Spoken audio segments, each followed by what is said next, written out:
smart, educated talents are what drives value in the knowledge economy. Well, it's true today, just add the GPUs. And so this really means that, we need a lot of infrastructure investing in Africa. Yeah. And so that's the first exponential, AI, which, fasten your seatbelt if you haven't felt the acceleration yet, because I can tell you something absolutely unbelievable, but it's not the only one. AI needs energy. And many people who are skeptical about the fact that, hey, AI revolution is going to take over everything and the world is going to change, and blah, say, well, hold on a second. What about energy? Yeah, energy to power those systems. And that's actually a valid point to a certain extent, because now we have a prediction that in the next 2 years, we're going to have an electricity energy shortage for AI. But let's look at energy. And the amazing thing, I told you, like, people underestimate exponentials, is that we also have an exponential in energy, and that is solar power and renewable energy. So mostly solar and wind. It's the same thing that we've seen in AI. People underestimate what's going on. Even actually the experts in AI underestimate what's going on. That's actually a known phenomenon. Do you know why, by the way? Why people in AI, like experts in AI, underestimate progress? I'll tell you, this is something AI researchers know, because when you're really, really good at AI, you think that your limitations are the field's limitation, and that's not true. Sometimes you didn't find the solution to a problem and somebody else will find it. And so elite, even like Turing Award winners, underestimate the progress of AI. And if you are humble, you realize this thing is moving fast. And it's the same in energy. I mean, energy right now is the biggest capital deployment in the world, like solar panels, 500 billion a year in 2024. And it's absolutely insane the speed at which this is happening, with 2 gigawatts of new capacity installed every day. So this is really big. And by the way, this is really good news for Africa, like we will see it very, very soon. So when I wrote this slide, this was earlier this year, and I said here, solar is to exceed all nuclear plants electricity production, so all nuclear plant electricity production by 2026. And the amazing thing is actually it happened already. So we're not in 2026 yet, and in the middle of this year, this actually happened. So this is happening much faster than we think. And really, like, the question is, okay, the world still needs to make its transition to renewable energy. Okay, we want to stop polluting the planet with fossil fuels and etc. That's important, and it's important for our partners in Europe, but for the world as a whole. But the question is, we need energy at the same time for AI and for other applications. Can we do both? And this important study by Tesla, this is Tesla Master Plan 3, this dates for a few years now, shows you that actually not only is this feasible, but it's actually cheaper than keeping investments in oil and gas. So on the left here, you have what you get if you keep investing in oil and gas, which is roughly $14 trillion of investments in the next 20 years. And actually for only $10 trillion, you could actually do it with sustainable green energy. So that's kind of crazy. So you might think, oh, okay, Karim, well, these are nice numbers, but is this real? Yeah, does this make sense? So check this out. This is a new sort of like graphs I put in recently, and it shows you that, hell yeah, this is real. And you know why? Because China is doing it, and doing it at scale.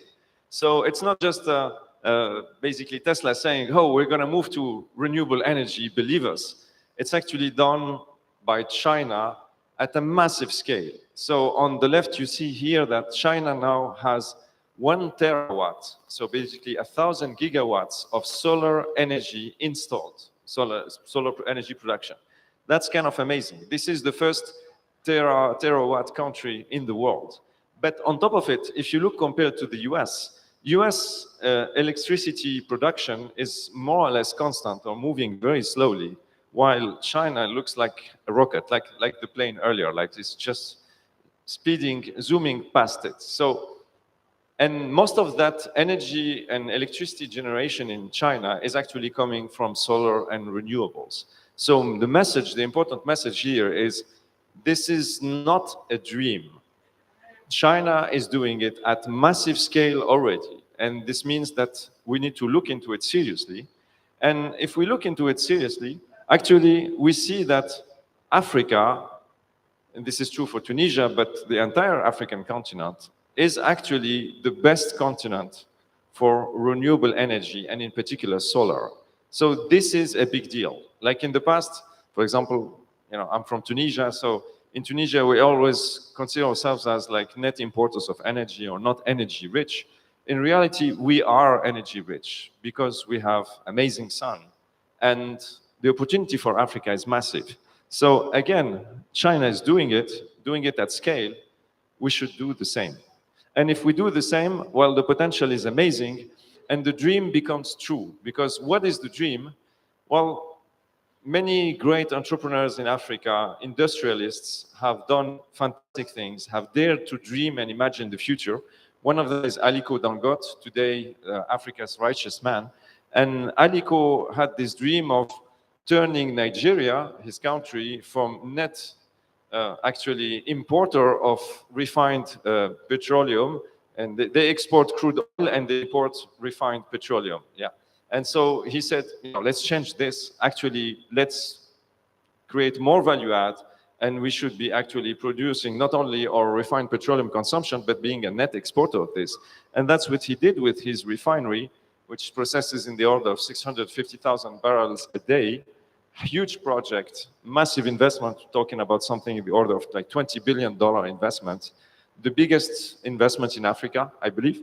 But we could do the same with the 21st generation sort of refinery equivalent, which is green energy, which is the raw input, which is converted into the highest value add product there is, intelligence, thanks to the refinery, which are the GPUs and the compute infrastructure.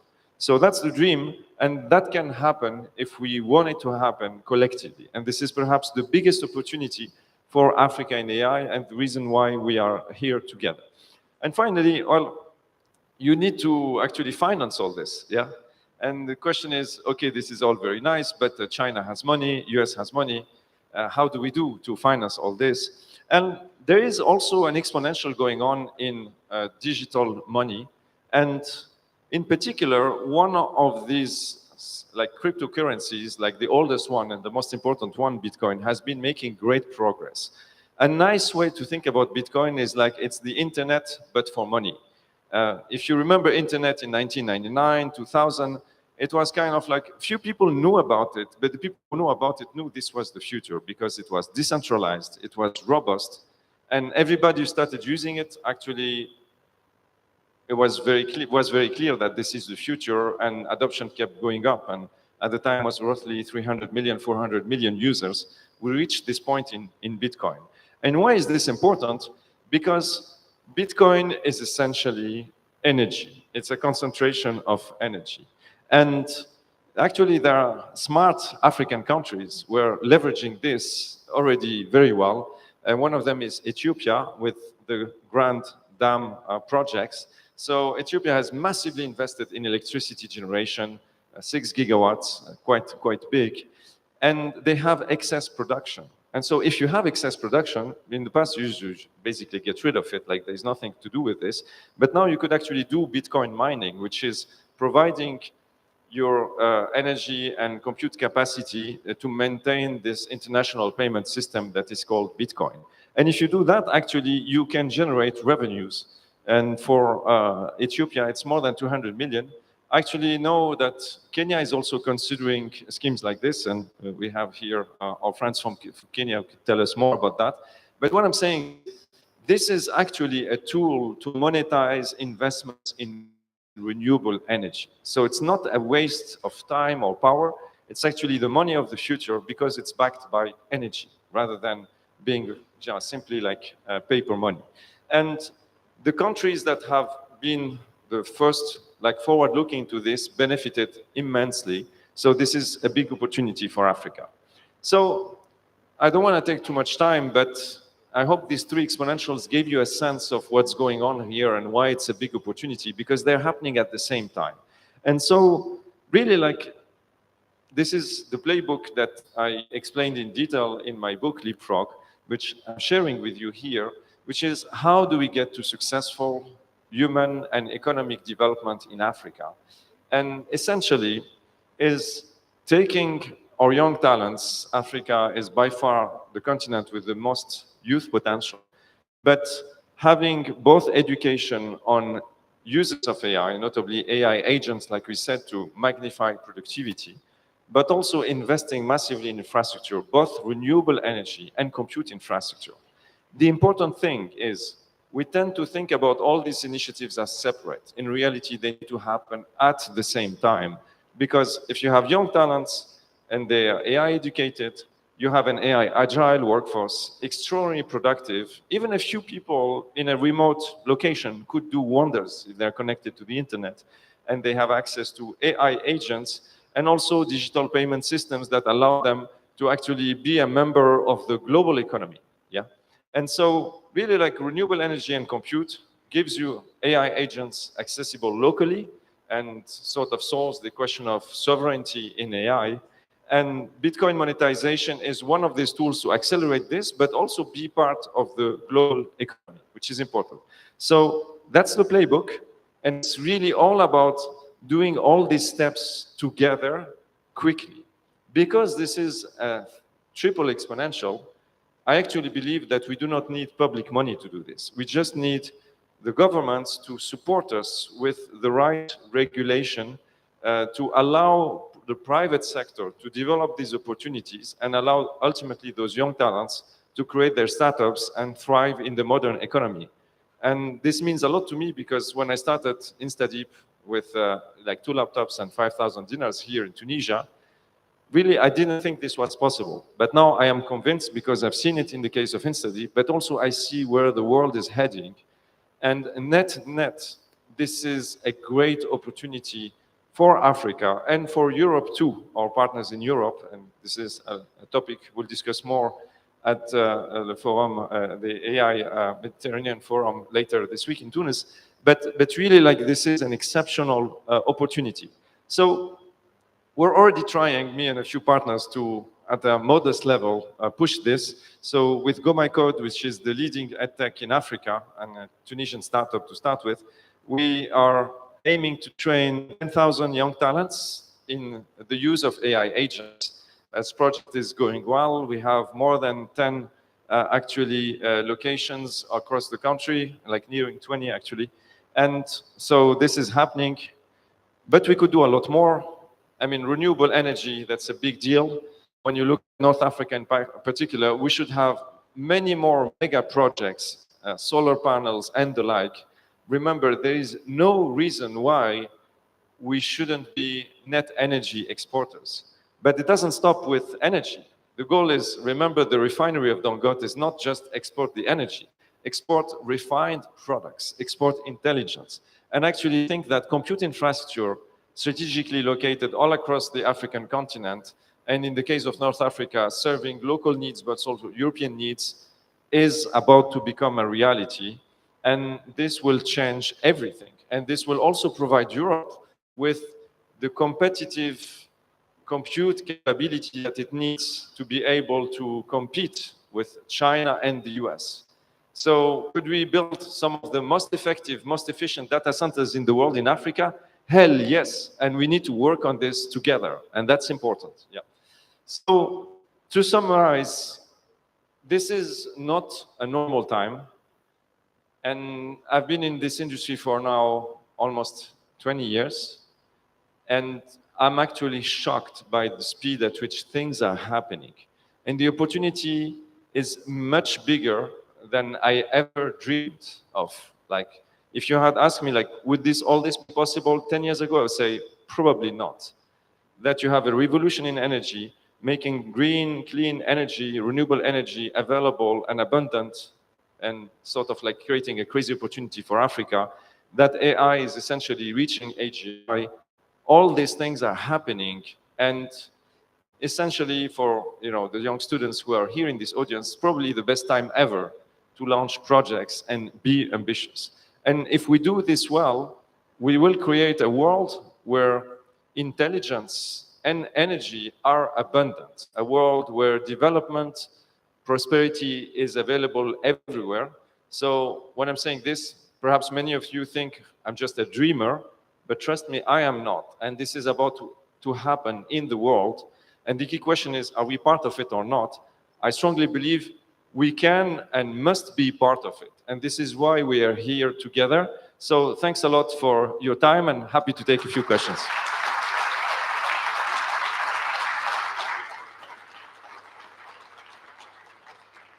And if you're interested in learning more, well, there is my book. And in general, like, I open sourced all these ideas, but let's take some questions. Yeah.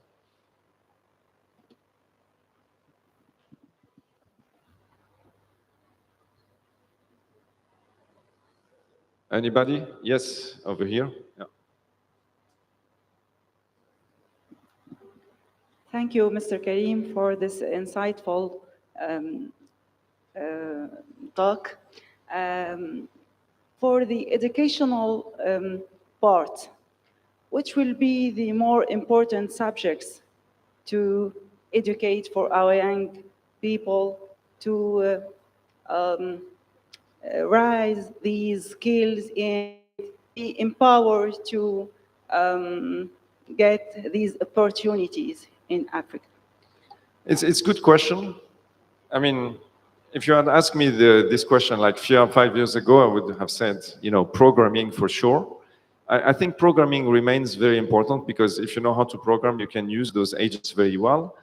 But also all infrastructure-related jobs, even electrical engineering, is actually going to be quite important given the amount of investments in infrastructure that are coming.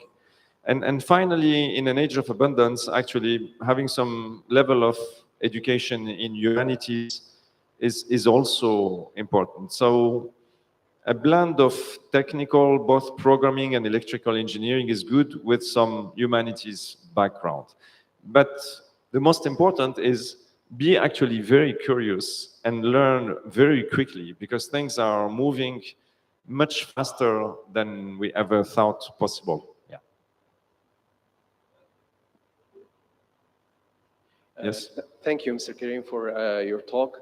I have two questions for you. The first one is is the old traditional machine learning and deep learning methods still valid to use these days? And also, giving the speed of agents and new technologies coming every day, even sometimes every hour, how to keep learning at this speed? Because sometimes you have different capabilities of learning from one individual to another. Yes, and that's a good question. I would say the best way to keep learning is actually to be doing concrete projects. Actually try to build concrete projects, use the available tools from vibe coding to classical machine learning, try to get those systems to help you. Even in classical machine learning, they can look at the code and help you improve it, etc. But keep experimenting is probably the best way to progress. And now the good news on that front is actually the open source ecosystem is very alive and well.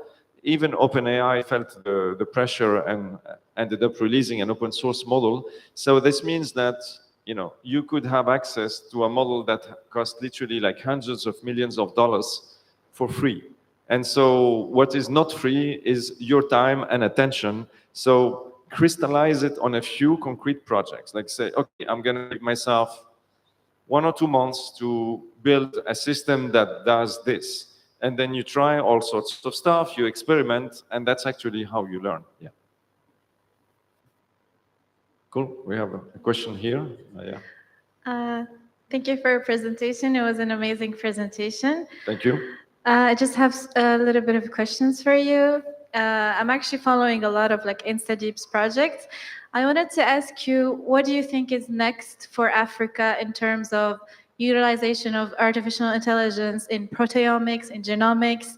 And because I know InstaDeep is really working a lot on that. So I just wanted to get a little bit of information about that. Thank you. Thanks. Yeah, I didn't speak too much about the work we do at InstaDeep, but we are a leading player when it comes to genomics and personalized therapeutics. And so what's coming next is actually therapeutics that are personalized to the different populations we have in Africa. Africa actually has the biggest diversity when you look at like genomics and population level diversity. And so this means that medicines that are developed in Europe or in the US might not be the best for certain population segments. And that's the next thing actually in like healthcare, is having, number one, much better healthcare. You know, today actually machine learning models are as good or even better than your average doctor. So there's a notion of universal access to healthcare. But if you digging deeper, it's all about like personalized therapies. And from that point of view, I'd love to see many more African projects aiming to solve health challenges in Africa for African populations. We're still missing some of these, yes. Okay, thank you, Karim. Fantastic. In your model, would you think that the mining would be enough to finance the whole model, or simply, you know, that's the Yes. first question. And the second real question, if you are in charge of our future, Africa, on one of the country, what would you do this afternoon? What is your first action? Okay. Thank you. These are good questions. Thank you, Norman. So first, for me, is mining enough? No, it's not enough. But more awareness about the potential of digital money, we could go a long way. Actually, Kenya is a leader in Africa from that respect. And Ethiopia has been doing amazing stuff with Bitcoin, etc. So for me, it's part of the equation. What we need is actually strong private investment, because this ain't cheap. Yeah, like AI these days is extraordinarily capital intensive, but at the same time, the opportunities are there, the competitiveness is there, and so if we had basically a wish for authorities, is to actually make it a lot easier to launch the type of projects we discussed, the projects that are in the playbook, which means, for example, like there is no industry in a particular area, let people invest, create data centers, create renewable, create education centers, and maybe give them like an exemption of tax for a long time, or 7 years or more, or an offshore area, because this could be the trigger that decides private investment, private capital to come to Africa. Because the problem we have today is, how do we make the continent attractive compared to investing in China or investing in Southeast Asia, like Indonesia is booming, for example, or in the US? Think about the success of AI companies.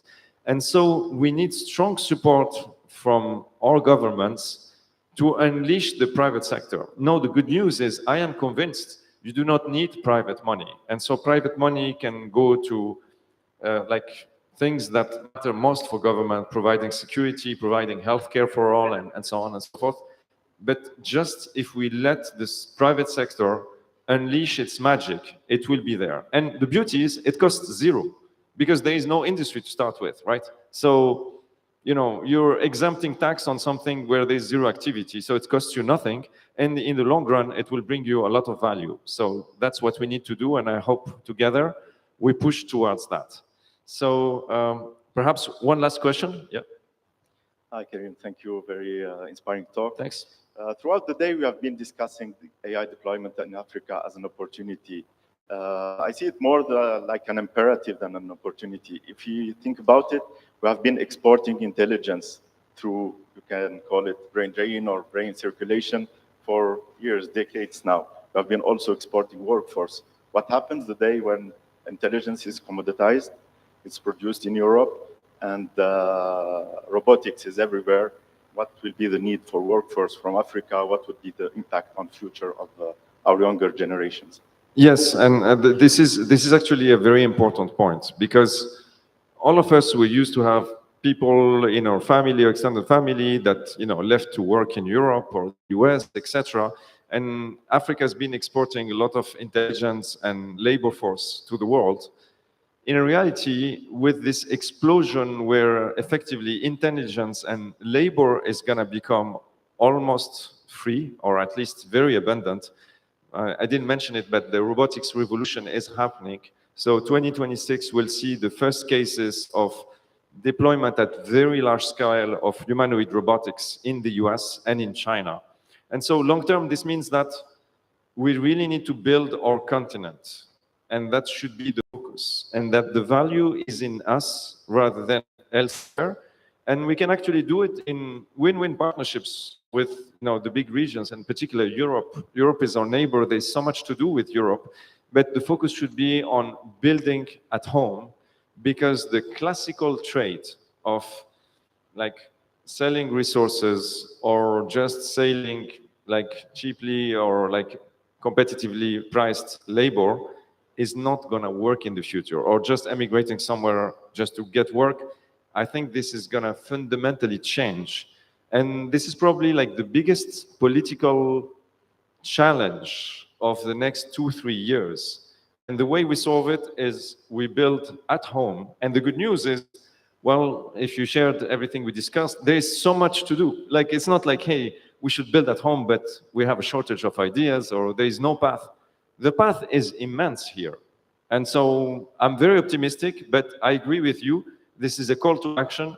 We cannot afford to be left behind, because the world will move forward. The world will create exceptional intelligence and workforce with robots and even energy. Like, one of the most crazy things that I've seen recently, I mean, you saw what we discussed here, and now we're talking about data centers in space to the tune of 100 gigawatts per year. And you know what? This will happen. So this is a call to action. We need to develop our continent the same way the world is expanding, and be part of this fantastic revolution. So thanks a lot. Thank you so much. Actually, I want to ask you about your opinion. I am a teacher in economics and marketing. And here in SUS, we have a master degree called Social and Solidarity Economics. And I try my best to use the design thinking techniques because I'm a coach and consultant, I work with the global community to try to build a journey map about how we could transfer SUS into a hub of social solidarity and economics using green technology. So do you think, like you have mentioned that education is the first key of success to build like the impactful vision and strategy of AI. So do you think that we need to add a course called Journey Map or Design Thinking to like train, like we train artificial intelligence, to train young talents to know how to create their economic green projects? Yeah, thank you for the question, because this is actually an important topic which we didn't cover, which is, yes, this revolution will create massive value, but at the same time, let's face it, it will create massive inequalities. That is a fact. Now, if massive inequality happens, but at the same time, we're pulling everybody out of poverty, which is really possible if talking about the abundance that we're envisioning, then it's a good world. So the real enemy is poverty. It's not necessarily inequality. If everybody has a great life, it's okay that some have more than others because they're passionate, they work super hard, but the level and the standard should be much higher. Everybody should have access to free education, free high quality healthcare, and essentially be able to have a great life. And so that's the social element you're discussing here. And personally, I'm convinced that this will happen, which means we will have universal basic income, or even better, like some say, universal high income. And it shouldn't even stop there. People not only should have like all the material needs that they have satisfied, but it's also the meaning, is the get together. And from that point of view, I think in Africa, we have an advantage, because in Africa, there is a real sense of community, that we actually care about extended family members, we care about society as a whole, and that is a huge advantage. And this is going to be necessary. So part of this revolution is the notion of nobody should be left behind. And today, people start to realize this is important, but I suspect that they will realize this one way or another in the next 2-3 years in a very clear way, because clearly conflict is coming on that front. And if we are smart, we avoid conflict by actually being generous to our citizens. And nobody is going to be exceptional at everything, but that's okay. If we can all have a fantastic life and develop our capabilities, our talents in a sort of like economically significant way or not, but with sufficient support, then it's a great life for everybody. Now, the good news is this is, if you look at the numbers, this is possible. I'll finish just by giving you this thought, which sort of hit me recently as quite important. You know, this whole debate about inequality and the robots or the AIs are going to take our jobs, etc. In part, it's true, but behind it is this notion that there is a fixed amount of work, that there is a fixed amount of, I don't know, value or wealth in the economy, and that is not true. So a world where actually this becomes better for everybody is a world where, yes, the robots and the AI agents do a lot more, but the economy, the size of the economy has increased 10x, which means that everybody can benefit. If I give you GDP progress, which is taking us to a 10x economy in, let's say, 5 to 10 years, sounds crazy, but you know, actually, technically, it could be. Well, this is a world of abundance for everybody. And then everybody will be satisfied and be part of a harmonious society. So this is a very big topic. People don't talk about it a lot because people do not realize yet the scale of what's coming. But in the next, I think, 3-4 years, and you will start to see this in the most advanced economies, the US, China to some extent, Europe as well, this is going to be a very important discussion.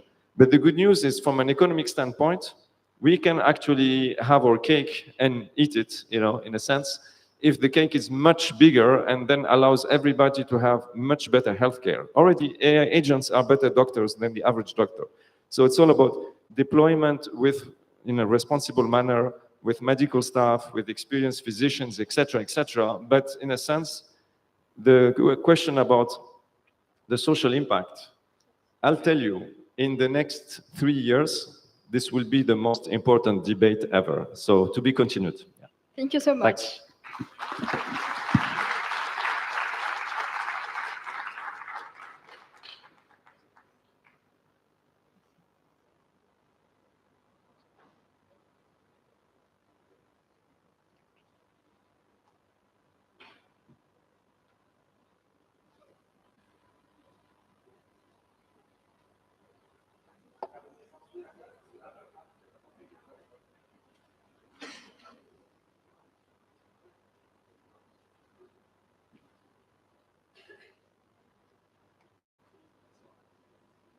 Thank you so much, Mr. Karim. And right now, we will witnessing a fireside chat about the agriculture system in Africa. I go to the stage, Mrs. Hatoumata. Round of applause, please.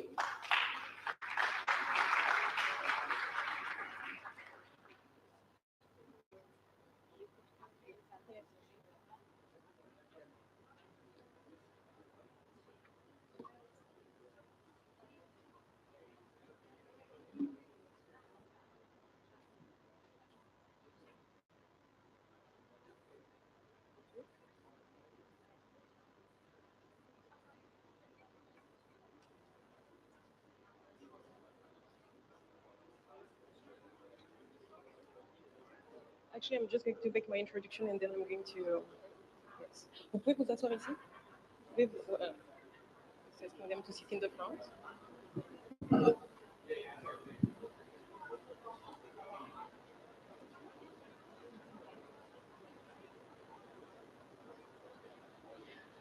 Ladies and gentlemen, could you please take a seat? Our session is going to start now.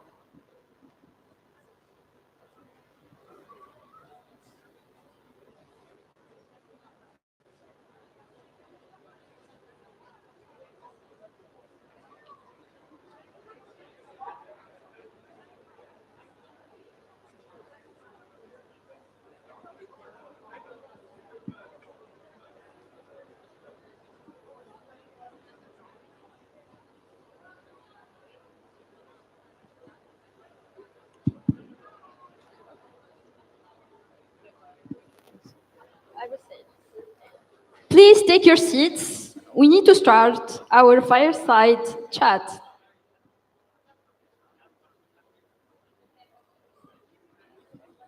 Yes. No, first one.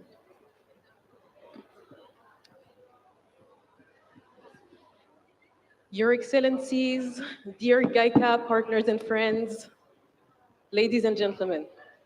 My name is Fatoumata Magassa. I am a business developer and an investor. And before I call our entrepreneurs that are going to take part in the fireside chat, I would like to tell you a story. The story of Fatoumata from Mali, who was studying astrophysics. She was spending her days in her lab thinking about the stars, and she was thinking all night, how can I make the soils from Sahel more fertile? Anyone that would have met her would have thought that maybe this was naive. And actually, maybe they would have been right. Because how could this young lady tackle such a big issue? And after all, Mali, just like most African countries, is only responsible for 4% of global carbon emissions. Yes, as a continent, we suffer from more than 60% of climate shocks. Yet, Fatoumata was selected to be part of a program that I directed. We only gave her 3 things: data, training, and a lab where she could prototype.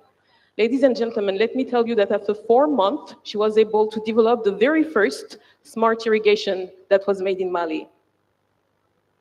A device that was capable of saving up to 30% of water, also to increase the yields by 30% as well. Now, why am I telling this story? Because this has 3 main lessons. Number 1, when African talent has data, magic can happen. Number 2, when we empower our youth with knowledge, it is possible for them to tackle Africa's biggest challenges. And number 3, my favorite, when women are empowered, entire communities are uplifted. So this is exactly what we're going to be talking about, smart agriculture and how to think and create, most importantly, the future of agriculture in Africa. Now, I would like to call our entrepreneurs that are going to take part in the fireside chat. I'm going to start by Ndeyami from Jokalante. Could you please give her a round of applause? And I'm also going to call Hassan Gay.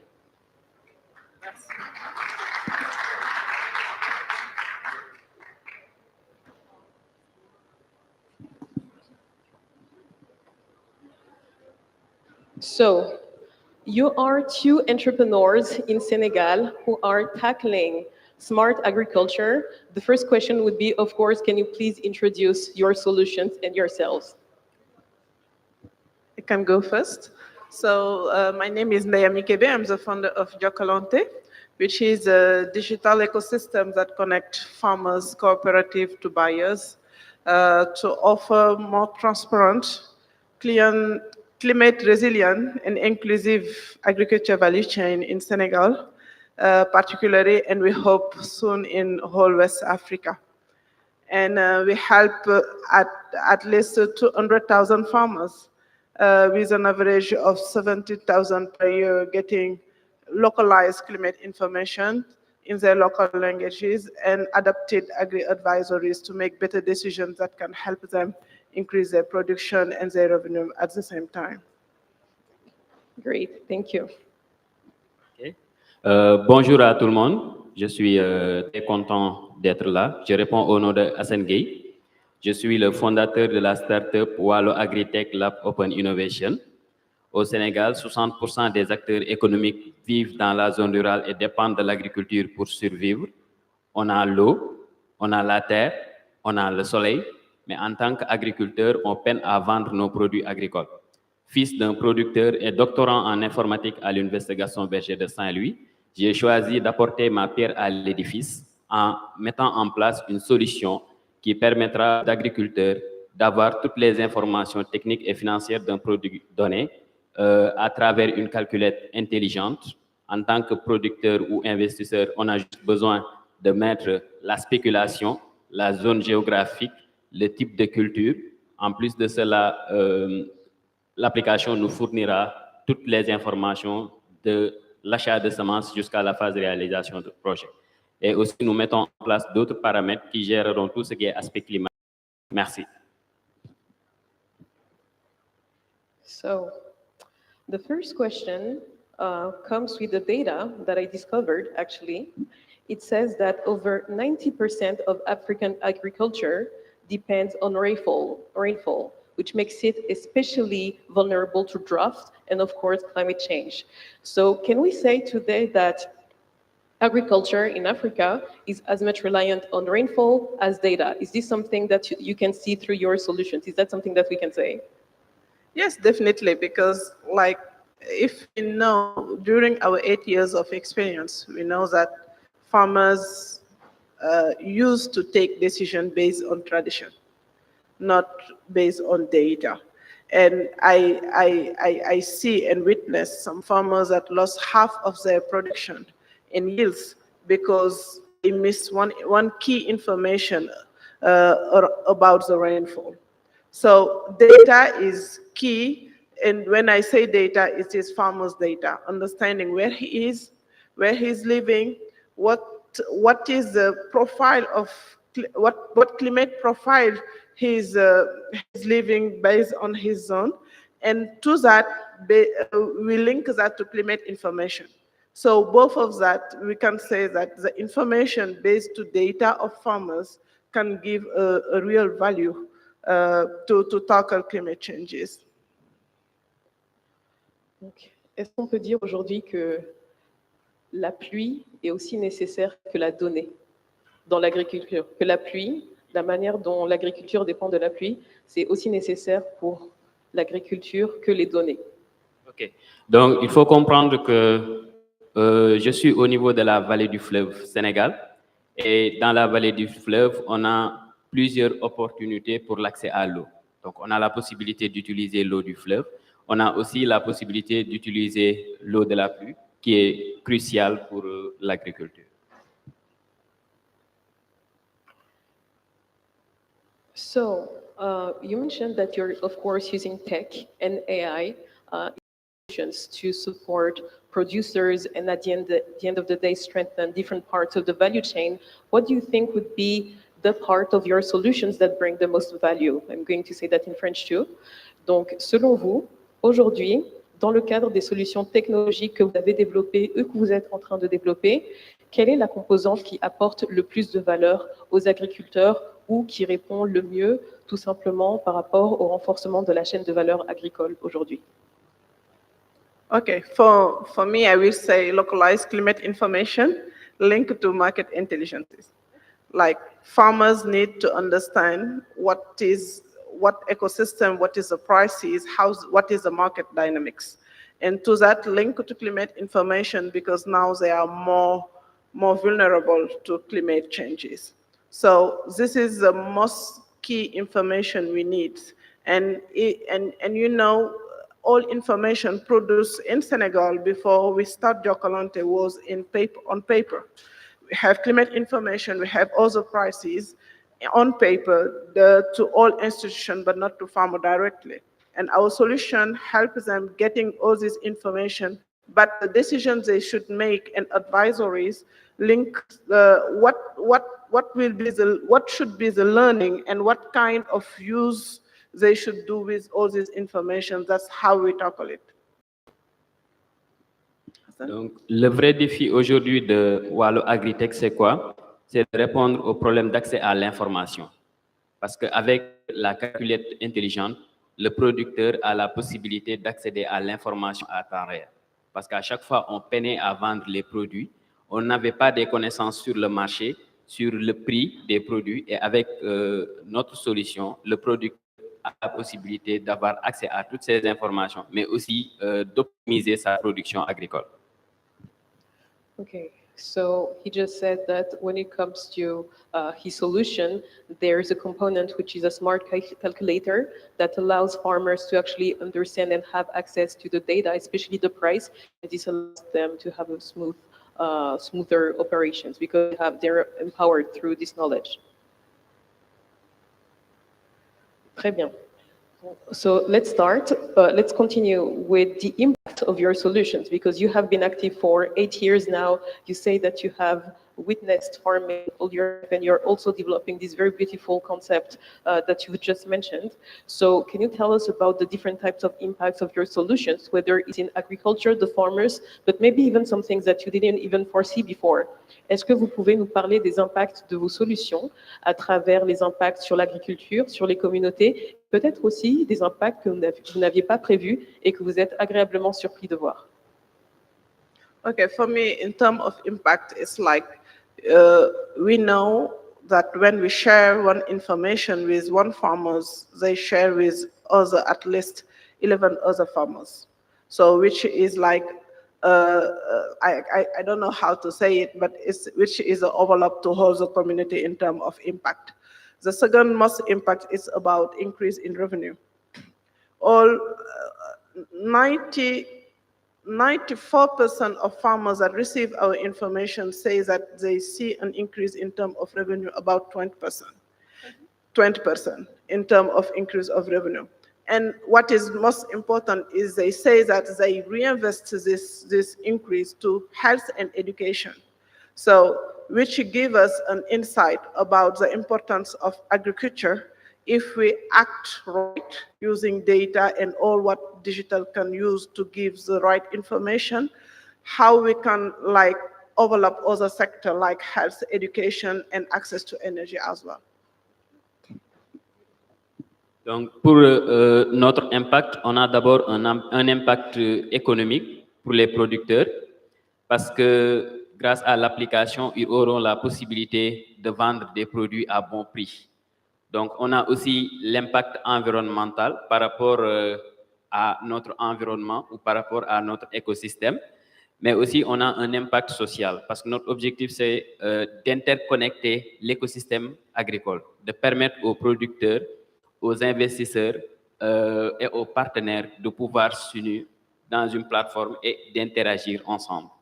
Voilà. Okay, so you're mentioning the platform that you're building to help anyone that's interested or that has business with agriculture in Africa have the information, contact, and knowledge. And that would be my question, because one thing that has been said over and over during the past few days is how we are an ecosystem. We have to work together. Nothing can be done, by ourselves. So what do you think is something that's very important to do as an ecosystem to strengthen the smart agriculture field? And I'm going to say that in French too. Selon vous, puisque au cours de ces derniers jours, on a beaucoup parlé de cette notion d'écosystème, que l'on ne peut rien faire seul, comment est-ce qu'on peut faire aujourd'hui pour renforcer cet écosystème de smart agriculture? Comment est-ce qu'on peut mieux accompagner ce secteur pour qu'il soit plus résilient, plus productif et au final qu'il produise plus d'impact? Parce qu'on sait que l'agriculture, c'est si transversal que ça impacte tous les domaines de la société. Okay, in my opinion, it's like this kind of event of sharing knowledge, but also collective intelligence, building the information that everyone in the ecosystem needs. And we know that if an investor needs an information, it could be useful for an entrepreneur. And the entrepreneur needs the information also for all the other audience in the value chain if we talk about agriculture. So we need a unified platform and community that shares the information. But this information needs to be stored and be dynamic and used as a learning to see how the evolution is working and how we grow together, tackling as a community, taking in account every localized context, but as a community in Africa, how we tackle this problem by ourselves for ourselves. Donc, mon opinion par rapport à ça, c'est la co-création, parce que comme le dit l'adage, une seule personne, on peut aller vite, mais ensemble, on va loin. L'agriculture est un domaine qui est un peu complexe, qui demande beaucoup de ressources, beaucoup de synergie. Je pense que c'est ensemble qu'on pourra vraiment qu'on pourra en place des données qui sont fiables, et c'est ensemble qu'on pourra proposer des solutions à fort impact pour nos communautés. So he just said a very known African proverb If you want to go fast, go alone. If you want to go far, go together. So we need to work together as an ecosystem, public, private sector, institutions, NGOs, everyone together to make sure that we have stronger, resilient ecosystems. Now, I have a question. Maybe first a question for the audience. Can you raise your hand if you had anything to eat today? Who had anything to eat today? You can raise your hand. Anything to eat? Did you have some food today? Yes? Looks like everyone's raising their hands. Well, as it turns out, if you had anything to eat in Africa, it means usually that 7 out of 10 things that are produced in Africa have been produced by women. So that's something else that you can thank us for. You're welcome. And one thing that I really wanted to ask you also is we know how women are important in the field of agriculture.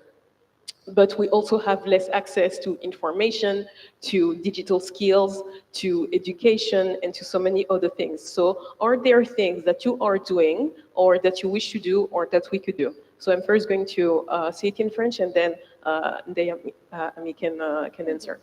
Donc, je vous demandais si vous aviez mangé quelque chose aujourd'hui parce qu'en Afrique, 70% de ce qui est produit a été produit par une femme.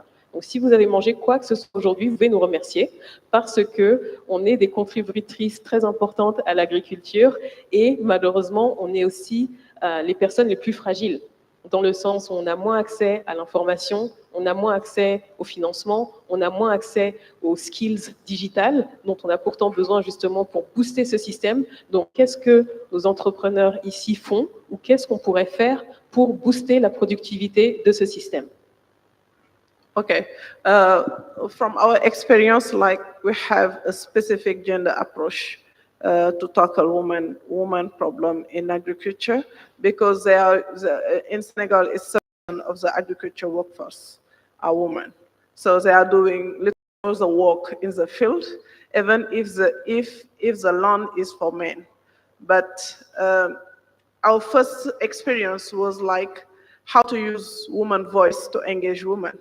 That was one of our key insight to use to get women engaged with our digital. Also tackle crops that usually women are, even if it's a small part in the land, that's these crops they are using to nourish the family or doing some small economical activities.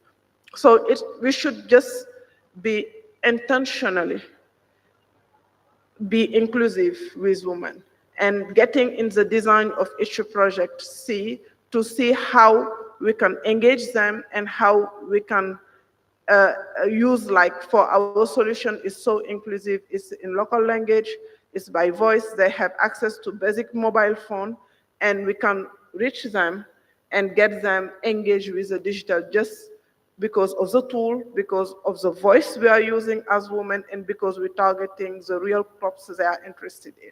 So I will invite everyone to be intentionally be inclusive when they are designing and acting in the agriculture field.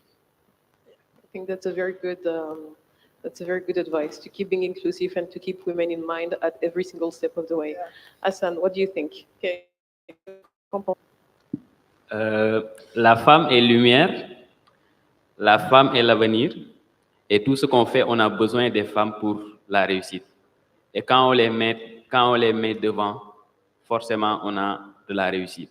Donc, je pense qu'aujourd'hui, on doit les accompagner, on doit les pousser, mais surtout, on doit être avec elles pour qu'elles puissent vraiment réussir un monde meilleur et pour tous. So the translation would be, women are human, women are the future, and every time we put women forward, we uplift entire communities altogether. So it's very critical to support them specifically to answer their specific needs so that they can help address the challenges, because anything we're going to build, we're going to have to do with women. Now, one thing that we have been talking about also over the past couple of days is how tech can be very expensive. Tech can be expensive to develop. Tech can be to implement. Tech can be expensive to scale. So And I believe actually that only 3% of global financing goes to African agriculture, smart agriculture. So that's very little. So what part of the value chain do you think needs more financing? Or do you think that there are things that could be done today to support these types of initiatives that you're talking about? For me, it's infrastructure and training. Like, we need to build the infrastructure here in the continent. That's one thing. Like the cost just to use AI solution, the cost of computing, and getting access to this infrastructure when you are targeting farmers that are not very economical, well developed, is a real big challenge, because you need to how I can say, to leverage partnership, and you can have challenges for sustainability at the end. So we need to invest in infrastructure first, but also capacity building on understanding digital and how to use it effectively in our everyday activities, even if the person is a farmer and is not very well literate. Donc, Hassan, je demandais justement sur la question du financement. On en a beaucoup parlé au cours des derniers jours. On sait que les solutions de smart agriculture, elles demandent beaucoup de financement pour être développées, pour être implémentées et aussi pour passer à l'échelle. Donc aujourd'hui, est-ce que vous constatez qu'il y a certains manquements par rapport au financement de l'écosystème, ou qu'est-ce qu'on pourrait faire justement pour financer cet écosystème pour qu'il y ait plus de projets comme les vôtres et qu'ils puissent grandir et créer un impact à travers le continent et même au-delà? Je dirais que le financement, c'est un problème. Le financement, c'est capital pour un entrepreneur, surtout pour des solutions technologiques à fort impact. On a besoin de financement pour non seulement avoir plus d'impact au niveau de nos communautés, mais aussi, surtout, nos solutions sont faites locales, mais on a besoin de les externaliser parce que ce sont des solutions qui répondent aux problèmes de toute l'Afrique, et je dirais même aux problèmes du monde. Et pour cela, comme elle l'a si bien dit, nous avons besoin d'accompagnement pour tout ce qui est l'aspect infrastructural, mais aussi tout ce qui est l'aspect donné pour pouvoir améliorer nos systèmes et pouvoir vraiment accompagner plus de communautés. So we need more support when it comes to infrastructure and data, especially to help this ecosystem grow. Okay, talking about the ecosystem, I think yesterday we had a beautiful presentation about the Tunisian startup ecosystem, the Startup Act, and I feel like, you know, from different countries in Africa, we all look up to Tunisia in terms of how they've uplifted their entire ecosystems. So do you think there is an initiative here or somewhere in the world where you thought that this would be amazing to have in Senegal? Donc, je vais répéter en français. Hier, on a beaucoup entendu parler du Startup Act. Et en tant qu'Africains, je pense qu'on regarde tous la Tunisie en tant que modèle, justement, parce qu'on a vu tout ce qui a été fait pour créer un écosystème bienveillant et porteur par rapport aux startups. Et donc, aujourd'hui, est-ce que vous avez vu des initiatives ici en Tunisie ou ailleurs pour soutenir les startups dans leur développement, des choses qui vous ont fait penser que ce serait génial d'avoir ça au Sénégal? Donc, est-ce que vous avez des exemples, un exemple d'initiative que vous aimeriez proposer peut-être pour le Sénégal pour favoriser le développement de solutions smart agriculture? Oh, I will say, like, this kind of event is community driven around some thematics that can help the AI field, the tech field, and digital and agriculture field as well grows. This is something. Senegal already start. I think now tomorrow or the day after tomorrow will be like the beginning of the Startup Act. It will be launched. Congratulations! Yeah, so that's a main milestone. And also the government invests in terms of a supercalculator to help us the digital and tech startup in accesses to infrastructure. So that's some kind of beginning of initiatives that can impact the Senegalese tech ecosystem. But now we need to go further and learn from what is happening here and maybe improve it better. Yeah. That's major news. I'm so excited for Senegal, and I can't wait to see how you're going to use this to take your ecosystem even further.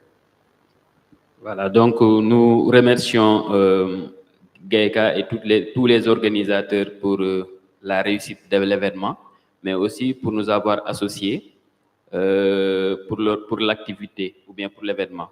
Voilà, maintenant, comme elle a si bien dit, on a beaucoup d'initiatives en Afrique. Dans chaque pays, il y a des initiatives et tout va vers comment faire pour optimiser ou bien comment faire pour améliorer notre système de vie à travers la technologie, à travers des mécanismes, à travers aussi des synergies. Donc, Startup Act est qui est important, tout ce qui est bon, pour que ensemble nous co-créerons l'Afrique de demain. So he said that as entrepreneurs, as a stakeholder in the startup ecosystem for a long time, that they're here to learn, they're here to share also about their perspectives, and the Startup Act initiative that's launching in Senegal today or tomorrow is a very good news for the ecosystem. And the main thing is to keep learning and growing together and see how can we create tomorrow as Africans.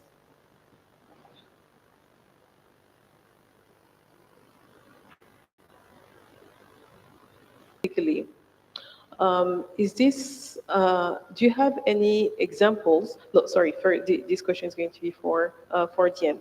So we know that agriculture is not necessarily the field that attracts more young people. A lot of them feels like it's too traditional. I don't want to be in agriculture. It's not cool enough.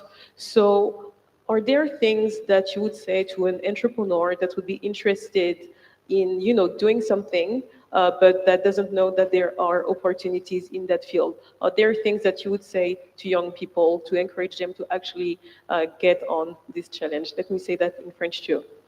Donc aujourd'hui, on sait que l'agriculture, ce n'est pas nécessairement le champ le plus glamour, que souvent les jeunes préfèrent s'orienter vers d'autres choses, quitte à ne pas avoir d'emploi, parfois, alors qu'on sait qu'il y a énormément de valeur à créer et que c'est un secteur qui pèse et qui pourrait peser beaucoup plus en termes de capacité financière. Donc, est-ce que vous avez un mot pour des jeunes en Afrique aujourd'hui qui pourraient s'intéresser éventuellement à ça, mais qui n'ont pas idée qu'il y a des opportunités dans ce domaine, que ce soit dans l'agriculture ou dans la smart agriculture? Okay, for me, I will say something. Even if like everything get connected, at the end of the day, every one of us need to eat. And this can be done by agriculture. So investing in something that everyone needs, that's what brings economy. That is the value of investing and being entrepreneur in the agriculture field. And this is, I will not say this is more easy due to climate change, but we have the tools and the knowledge to address that.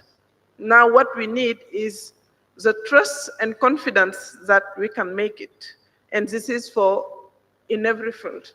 And in agriculture, Africa has the land, the climate, and the knowledge. So what we need is the confidence to ourselves to say that, like, we can make it, and we can make it together because the knowledge are here. We are developing technology around that, and every scenario can be tackled with when we are a community, and the community are increasing and improving together. So go ahead and trust the process, trust the journey, and invest on that. Yeah.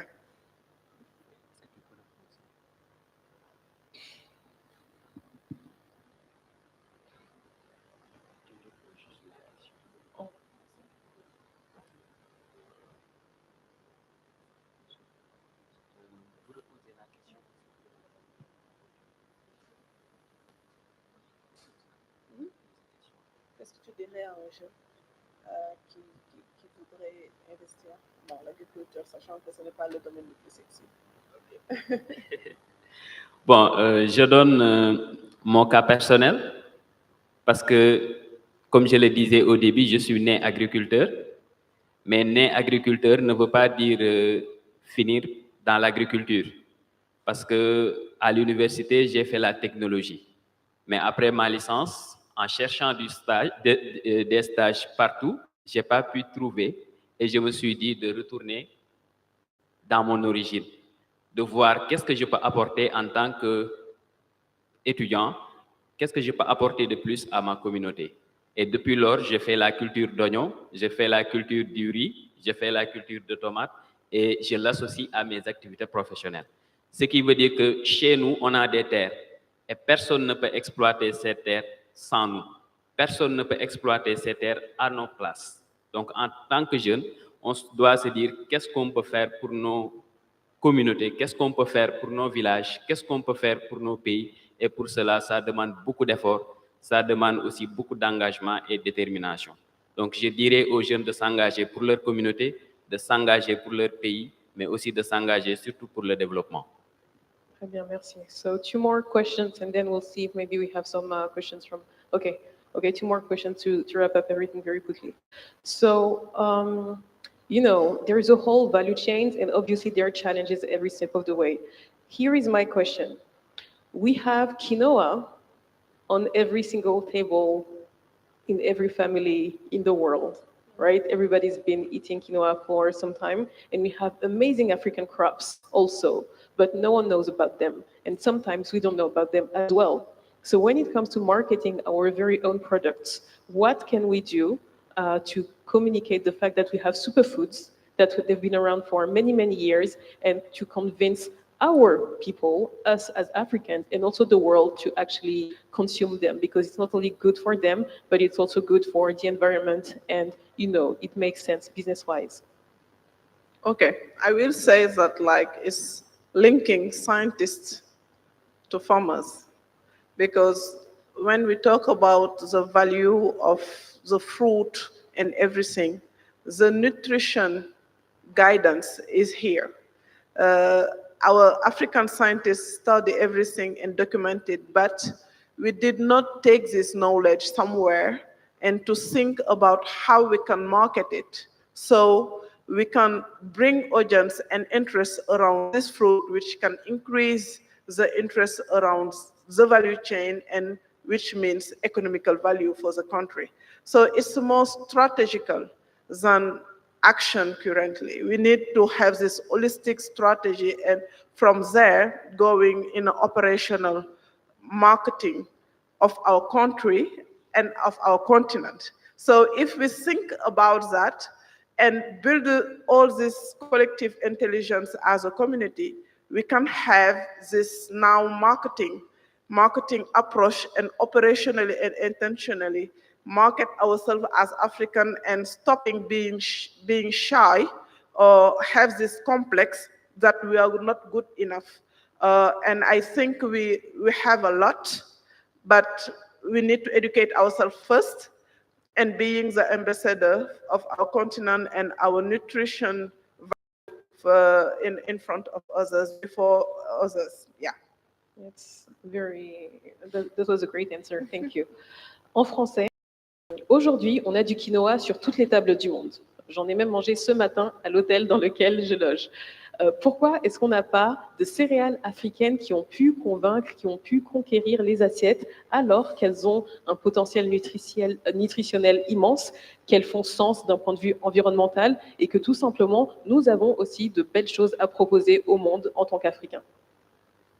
Voilà. Donc, comme vous l'avez si bien dit, ça demande beaucoup d'engagement, comme je l'ai dit tantôt, parce que si on veut proposer des produits chez nous ou bien des produits pour nos communautés, il va falloir qu'on mise sur de la qualité, il va falloir qu'on croie à ce que nous cultivons, on croit à ce que nous faisons, mais aussi il va falloir vraiment qu'on travaille ensemble, comme je l'ai dit tantôt, pour pouvoir proposer des produits au monde, mais aussi externaliser ce que nous faisons.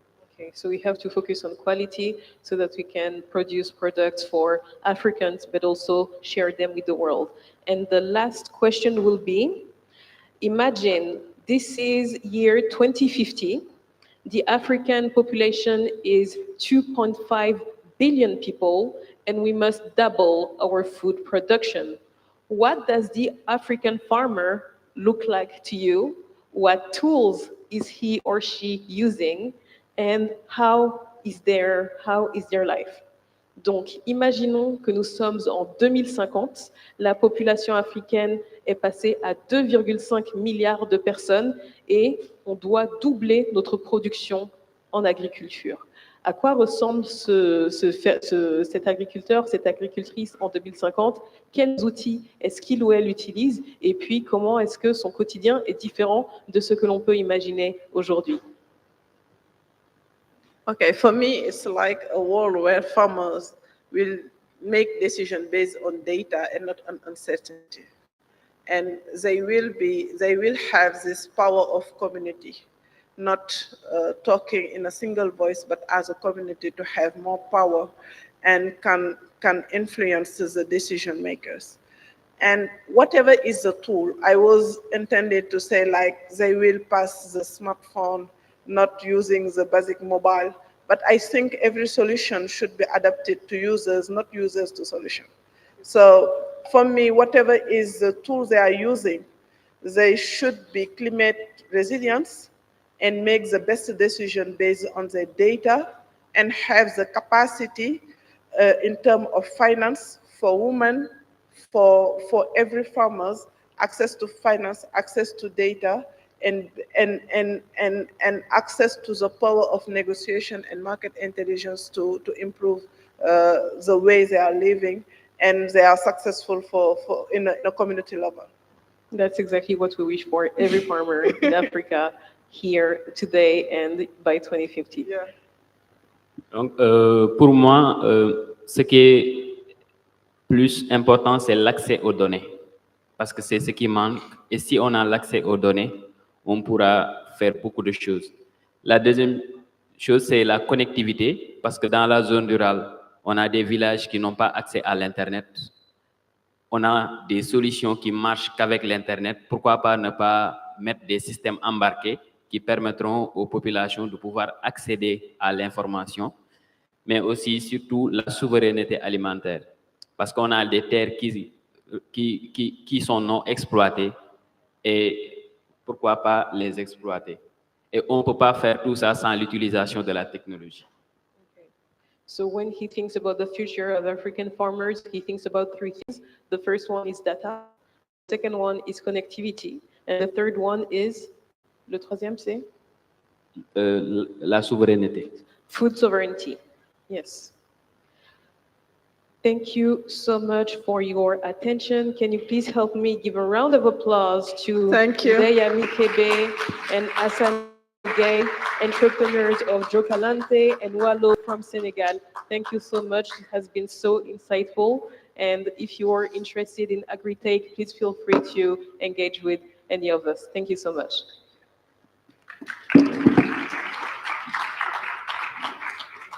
Photo de groupe.